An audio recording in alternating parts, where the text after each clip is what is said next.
Simon Kirke reveals Bad Company's Rock Hall induction hints.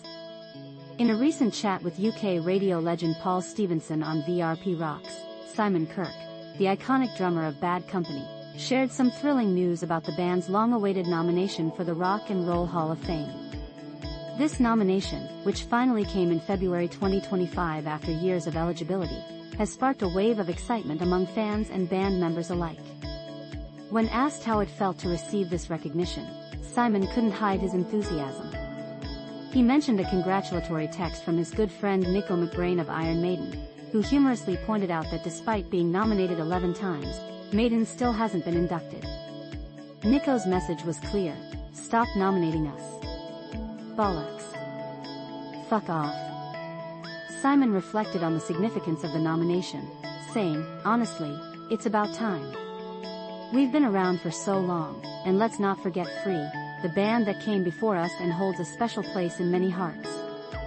He went on to explain the voting process, noting that out of 14 nominees, the top 4 in the fan vote will be inducted. Currently, Bad Company is trailing behind Fish, who have a massive social media following. With around 180,000 votes, Simon is optimistic, having heard from an insider that they are likely to make the cut. We'll know for sure on Monday or Tuesday, he added, with a glimmer of hope in his eyes. The excitement doesn't stop there. Simon has already discussed with lead singer Paul Rodgers about which song they'll perform if they get inducted, and they've settled on the classic hit, Can't Get Enough.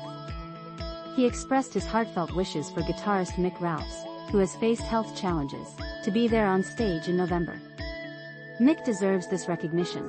He wrote so many of our hits, Simon said, emphasizing the importance of honoring his bandmate. When asked about Paul's reaction to the nomination, Simon shared a recent encounter. I met Paul a few weeks ago at a charity golf tournament in Palm Springs. When I asked him what he thought about the nomination, he simply said, about fucking time. It's been a long journey, and every year that passed without a nomination felt like a missed opportunity.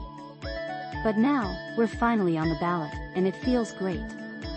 Curious about why Bad Company hadn't been nominated sooner, Simon speculated that the band's multiple lineups over the years may have complicated their case. It's like if Cream had changed their members frequently, it could confuse the committee. I've heard they even considered a Free Bad Company doubleheader for induction, but it never materialized. He hinted at some political factors that might have played a role but remained tight-lipped about the details. The official announcement of the 2025 inductees will take place during a live episode of American Idol on Sunday, April 27th, and fans are eagerly awaiting the results. In a statement to Billboard, Paul Rodgers expressed gratitude to the fans who have tirelessly campaigned for this nomination, saying, Bad Company fits all the criteria and then some to be inducted. Simon echoed this sentiment, stating, it's been a long time coming. We've influenced many bands, and I believe we deserve this recognition. I'm just thrilled to be on the ballot and hope for the best. Reflecting on the past, Simon has previously voiced his frustration about Bad Company's absence from the Hall of Fame, calling it a travesty. He also highlighted the importance of Free's legacy, noting their influence on many bands already inducted. If Eric Clapton and Rod Stewart can be recognized as solo artists, then Paul Rodgers deserves that honor too, he asserted. Simon's journey in music began in London, inspired by the Beatles, leading him to pick up the drums and join local bands. After a series of gigs, he teamed up with Paul Rodgers to form Free, which became a significant force in rock music. Following Free's breakup, Simon and Paul created Bad Company, which quickly rose to fame with their self-titled debut album in 1974, featuring timeless hits like Can't Get Enough and Ready for Love. As the only member to have been part of every Bad Company lineup, Simon Kirke's story is one of resilience, passion, and a deep love for rock music. As we await the official announcement, one thing is clear: the legacy of Bad Company is undeniable, and their time in the spotlight may finally be here.